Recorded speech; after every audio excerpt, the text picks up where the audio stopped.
تو اس سے کئی گنا زیادہ مسلمان انڈونیشیا میں بستے ہیں.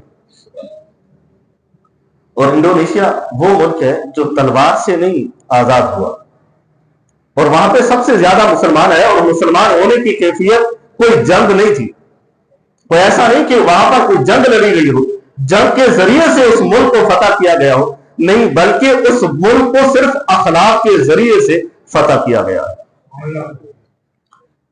اور وہاں پر عرب کے جو مسلمان تاجر ہوتے تھے وہ سامان لے کر, کپڑے لے کر دوسرے ملکوں سے سیدھا انڈونیشیا جب جاتے تھے, وہاں پر جا کر جس چیز کو انہوں نے بیچنا ہوتا تھا اس کی تعریف بھی کرتے اور اس کے عیبوں کو بھی بیان کر دیتے. اگر کسی کے سامنے کپڑا بیچنے لگتے تو کہتے کہ یہ کپڑا بڑا اعلیٰ ہے اور فلاں شہر سے ہم نے خریدا ہے, فلاں ملک سے ہم نے خریدا ہے, اور اس کی اصل قیمت اتنی بنتی ہے, لیکن اس میں ایک عیب آ گیا ہے, اس عیب کی وجہ سے آج یہ قیمت اتنی رہ گئی. جو لینے والے انڈونیشیا کے لوگ ہوتے تھے جو اس وقت مسلمان نہیں تھے, وہ بڑے حیران ہو جاتے تھے کہ ہم تاجر ہیں, تجارت کرتے ہیں, کسی چیز کو ہم نے بیچنا ہو تو اس کی قیمتیں, اس کی تعریف آسمان تک ملا دیتے ہیں. یہ کیسے لوگ ہیں جو اس کی صفت کے ساتھ ساتھ اس کے عیبوں کو بھی بیان کر رہے ہوتے. یہ ایک اخلاق تھا. تو وہاں کے لوگ جو تھے حیران ہوتے, پھر ان سے پوچھتے کہ تمہیں کس نے بتایا, عیب کیوں بتاتے ہو؟ جیسے ہم تاجر ہیں, یہاں پر جتنے بھی تاجر رہنے والے ہوتے ہیں, کبھی بھی کسی بھی ایسی چیز کو جو بیچنا چاہتے ہو, کبھی انہوں نے میرے محبوب کے فرمان کو آگے نہیں رکھا, اپنی دولت کو رکھا, اپنے نظام کو رکھا, اپنے انداز کو رکھا, اپنی چاہ اور مرتبے کو رکھا ہے. ہم جہاں پر بھی جاتے ہیں, جس جگہ پر بھی جاتے ہیں, ہم نے کبھی اپنے محبوب کے فرمان کو نہیں دیکھا ہوتا, اور نہ ہی ہم سننے کے لیے تیار ہوتے ہیں, نہ ہی ہم پڑھنے کے لیے تیار ہوتے ہیں, نہ ہی ہم سمجھنے کے لیے تیار ہوتے ہیں. ہم صرف مسلمان ہیں, وہ اپنے مطلب کے مسلمان بننا چاہتے ہیں. ہم جیسے میں بیٹھا ہوں, میں جیسا چاہوں گا مسلمان ویسا بننا چاہتا ہوں. میں مسلمان اسلام کے مطابق نہیں بننا چاہتا, اور میں مسلمان قرآن کے مطابق نہیں بننا چاہتا, میں مسلمان محبوب کے فرمان کے مطابق نہیں بننا چاہتا. جیسا میرا دل کرتا ہے میں مسلمان ویسے بننا چاہتا ہوں. آج ہم مسلمان اس طرح کے رہ گئے. تو انڈونیشیا کے لوگوں نے ان سے سوال کرتے تھے, ان عربیوں سے, کہ تمہیں کس نے کہا کہ اپنی بیچنے والی چیز کے عیب بھی بیان کر دو؟ اگر تم ہمیں یہ عیب نہ بتاتے تو جتنی اس کی اصل قیمت تھی اس سے بھی ہم دگنا دینے کے لیے تیار ہوتے. اب تمہیں عیب بتا کے خود ہی اس کی قیمتوں کو کم کیوں کرتے ہو؟ جب وہ لوگ یہ سوال کرتے تھے عرب کے لوگوں سے, تو وہ جواب دیا کرتے تھے کہ اصل میں ہمارے نبی کا فرمان ہے, ہم نے اپنی تجارت سے پہلے اپنے نبی کے فرمان کو آگے رکھا ہوا ہے. جسے سمجھ آئیے تو بلند آواز سے کہہ دیں سبحان اللہ. تو کہنے کا مطلب صرف جاگتے رہا کرو, پتہ چلے کہ آپ سن بھی رہے ہیں, ایسا تو نہیں کہ کہیں آپ تو نہیں لگ گئی, کیونکہ ہم اپنی مطلب کی باتیں سننا زیادہ پسند کرتے ہیں. اگر ہماری مطلب اور ہمارے مزاج کے مطابق نہ ہو, اسراف کی باتیں ہوں, تو نہ وہ انداز اچھا لگتا ہے, نہ وہ تقریر اور بیان ہمیں اچھا لگتا ہے. تو فرمایا کہ لیجیے, ہمیں حضور صلی اللہ علیہ وسلم نے, ہم جس کے امتی ہیں, ہمارے نبی نے آج سے کئی سال قبل ہمیں یہ فرمایا تھا کہ اپنی امانتوں میں خیانت نہ کیا کرو. تو اگر ہم اس کے عیب بیان نہ کریں تو ہماری یہ خیانت ہوتی ہے. ہم اپنے نبی کے ہر اصول کو اپنی تجارت سے بھی اعلیٰ اور عرفہ رکھا کرتے ہیں. یہ انداز تھا. انڈونیشیا کے لوگ پھر اس اخلاق کی وجہ سے اتنا متاثر ہوئے, آج پاکستان سے زیادہ انڈونیشیا میں مسلمان موجود ہیں. اور اس انداز کو محبوب مصطفیٰ صلی اللہ علیہ وسلم کے اس انداز, اس فرمان سے بھی دیکھیے کہ حضور صلی اللہ علیہ وسلم نے فرمایا کہ عن ابن مسعود رضی اللہ تعالی عنہ ان رسول اللہ صلی اللہ علیہ وسلم قال حرم علی النار کل عین سحر قریب من الناس, کہ ایسے شخص پر اللہ دوزخ کی آگ کو حرام کر دیتا ہے جو گفتگو کرتے ہوئے نرم انداز سے گفتگو کرتا ہے اور اللہ کے